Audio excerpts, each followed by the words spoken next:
Magandang araw mga kababayan dyan sa Pilipinas na legal gun owners and mga responsible gun owners.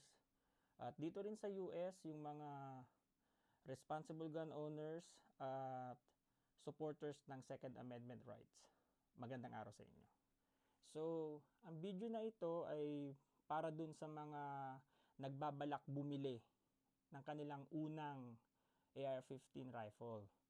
By the way, gusto ko lang batiin yung mga makukuha na nila yung AR-15 nila sa Pilipinas na nung bumili sila, inabot sila ng gun ban dahil sa nagdaang eleksyon. I think somewhere in June, magtatapos ang gun ban at makukuha na nila to.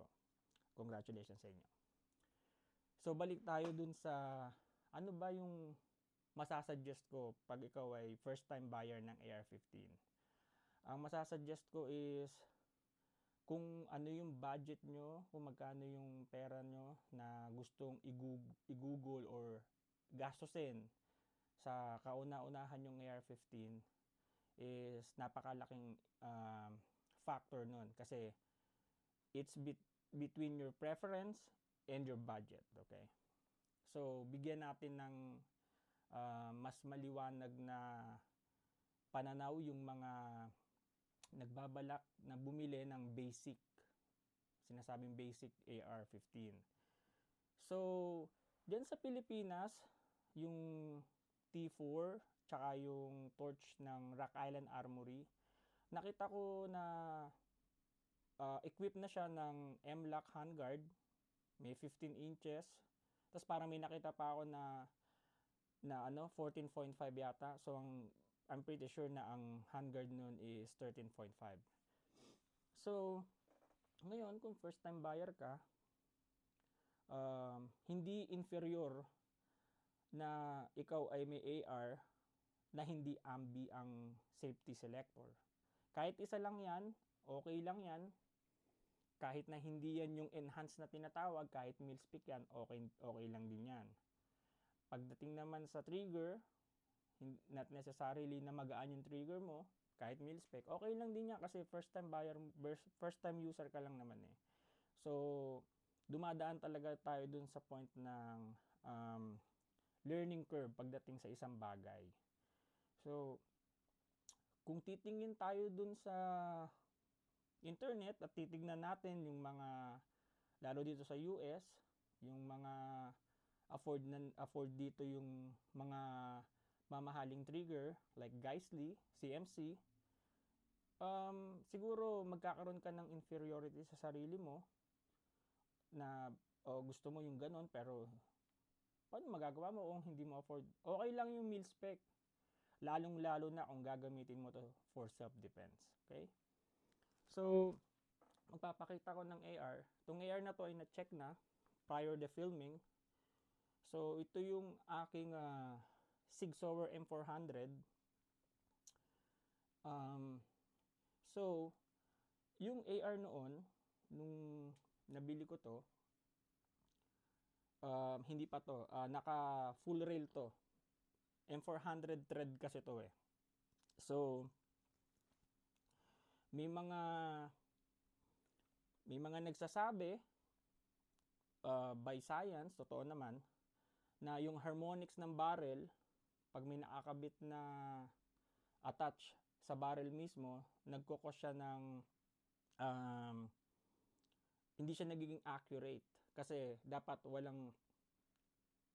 pag pumuputok tong barrel, naglalaro siya eh. So wala dapat nag-o-obstruct siya doon. Pero for me, dahil ito yung gamit ng mga sundalo at nung unang ginamit to or unang nilabas yung M4 is naka-delta ring siya at naka-end cap, then drop-in handguard.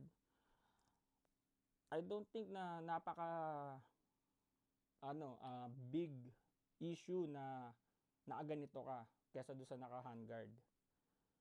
Ang number one ko lang naman kasi doon sa may handguard na mahaba, lalo kung combat shooting ka, is pwede mo siyang mai-rest doon sa VTAC barricade. So yun lang naman. At gusto kong sabihin na pagdating sa AR-15, kung magbibuild kayo, huwag kayong mag-chip sa barrel tsaka sa BCG. And yung mga nagsasabing mil-spec ang kanilang gamit or mil-spec, meron kasing mil-spec na sinasabi nila mil-spec. Ang mil-spec ay military specification. Pero hindi porke sinabing mil-spec na agad. Paano ko nasabi yun? Kasi ang mil-spec, pagdating sa barrel, yan ay dapat high pressure tested.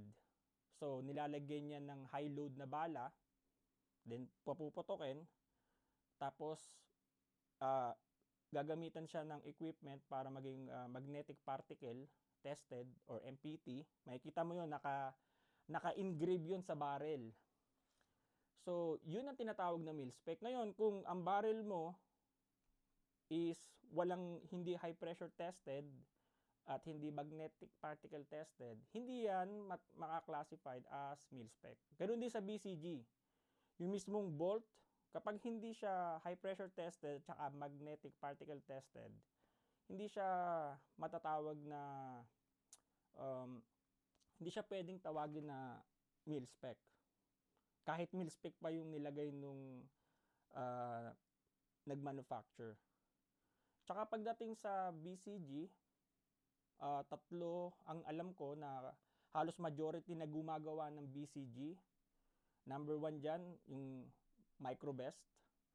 Ang gumagawa ng BCG ng BCM, ng Son of Liberty, yung SOLGW, Microbest yan. Then, yung Toolcraft naman, sila yung gumagawa dun sa mga iba like Sig Sauer, Toolcraft yun.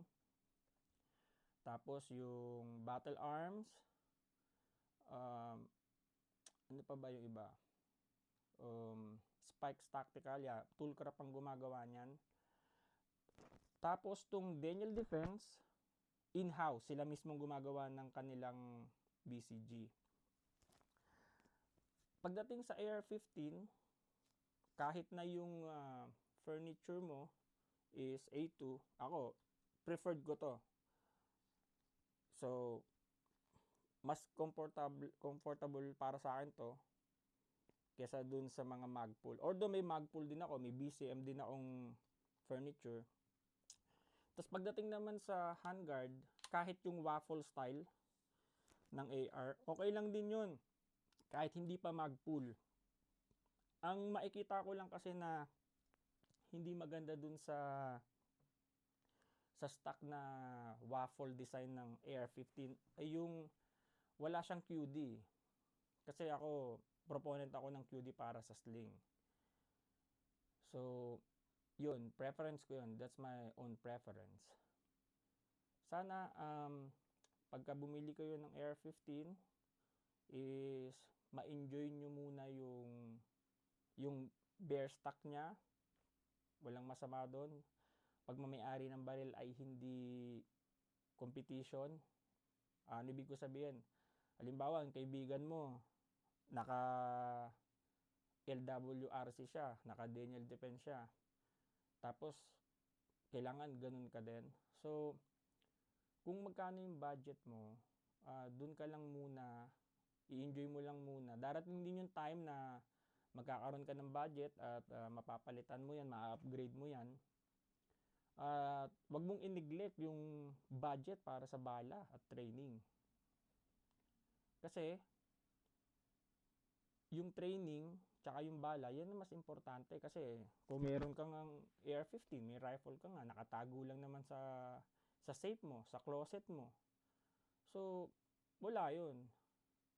Kasi marami ring gun owners na basta gusto ko meron ako kahit na hindi ko siya kailangan or wala akong purpose para dyan. Basta meron ako. May mga ganung gun owners and okay lang naman yun. Wala namang masama doon. At saka, hindi ko alam sa Pilipinas pero dito sa US, yung pagmamay-ari ng baril sa AR ay dalawa. kung ano ba ang pinapractice mo, kung ikaw ba ay self-defense, combat, tactical shooting bang ginagawa mo, or three gun, or more on for competition. Kasi yung barrel na ginagamit sa combat